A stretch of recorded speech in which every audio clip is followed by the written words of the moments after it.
one of the most prominent women in Nigeria, ranked as the 89th most powerful woman in the world, is Ngozi Okonjo Iweala. Not necessarily the richest woman in Nigeria, but the most powerful woman in Nigeria and possibly in the entire Africa.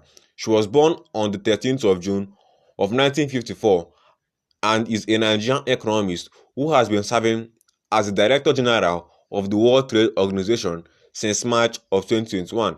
She is the first woman and first African to lead the World Trade Organization as the Director General. She was previously on the board of various large corporations in Nigeria. If you are still watching this video, it means you've been interested in watching the entire video. So stay tuned so you get to know more about Ngozi Okonjo Iweala and how she has shaped the Nigerian business atmosphere and the world's economic position. And also learn the role which she plays in Nigeria in terms of her helm of affairs. If you are new to the channel, don't forget to click the red subscribe button and turn on notification icon so you'll be getting more videos from this channel. Don't forget to drop a like to this video so more people can be able to get this video.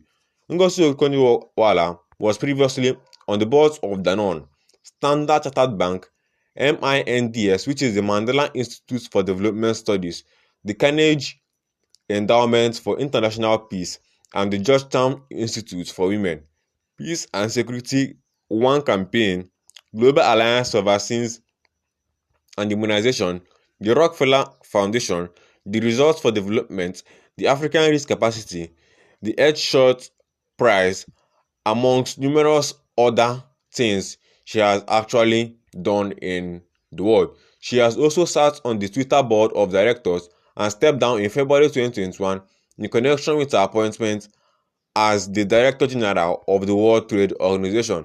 Okonjo Iweala serves Brookings Institution as a non-resident distinguished fellow with the African Growth Initiative in their Global Economy and Development Program. She is a Commissioner Emeritus and co-chair of Global Commission on the Economy and Climate. At the World Bank, she had a 25-year career as a development economist, rising to become Managing Director for Operations from 2007 to 2011. Okonjo Iweala was the first Nigerian woman to serve 2 terms as Finance Minister of Nigeria, initially under President Olusegun Obasanjo from 2003 to 2006, and secondly under President Goodluck Jonathan from 2011 to 2015. Subsequently, from June to August 2006, she served as the Minister for Foreign Affairs of Nigeria. In 2025, Euromoney named her Global Finance Minister of the Year. Her early life and education began when Ngozi Okonjo Iweala was born in Ogwashi Ukwu, Delta State, where her father, Professor Chukwuka Okonjo, was the Obi, who is the king of the Obahai royal family of Ogwashi in Nigeria. Okonjo Iweala briefly attended Queen's School, Enugu. She was later relocated to live and further her education in St. Anne's School, Molete, Ibadan, Oyo State, and also attended the International School, Ibadan, Oyo State. She arrived in the US in 1973 to study at Harvard University and graduated with an AB in economics in 1976. She earned a master's degree in city planning in 1978 and obtained her PhD in regional economics and development in 1981 from the Massachusetts Institute of Technology with thesis Credit Policy, Rural Financial Markets, and Nigeria's Agricultural Development. She received an international fellowship from the American Association of University Women, which supported her doctoral studies. If you are still watching the video at this point, do well to click subscribe and also share the video with your friends so more people can get to know this video. Don't forget to drop a like too. Ngozi Okonjo Iweala has had a 25-year career at the World Bank in Washington, D.C. as a development economist and rose to the number 2 position of Managing Director of Operations. As a Managing Director, she had oversight responsibility for the World Bank's $81 billion operational portfolio in Africa, South Asia, and Central Asia. Okonjo Iweala spearheaded several World Bank initiatives to assist low-income countries during the 2008 to 2009 food crisis and later during the financial crisis. In 2010, she was the chairperson of the IDA replenishment, the World Bank's successful drive to raise $49.3 billion US in grants and low-interest credits for the poorest countries in the world. During her time at World Bank, she was also a member of the Commission on Effective Development Cooperation with Africa, which was set up by Danish Prime Minister Anders Fogh Rasmussen and held meetings between April and October of 2008. If you are still watching this video, let me know your thoughts about Ngozi Okonjo Iweala in the comment section down below. Do you think she's paramount to the development of Nigeria and should possibly contest as a president for Nigeria, or do you think she's better in her role as an economist? Because Ngozi Okonjo Iweala has played several roles in the Nigerian government, as she has served twice as Nigeria's finance minister from 2003 to 2006 and 2011 to 2015, and briefly acted as a foreign minister in 2006.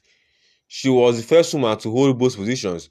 During her first term as finance minister in the administration of Olusegun Obasanjo, she spearheaded negotiations with the Paris Club that led to the wiping out of $30 billion US of Nigeria's debt, including the outright cancellation of $18 billion US. In 2003, she led efforts to improve Nigeria's macroeconomic management, including the implementation of an oil price-based fiscal rule.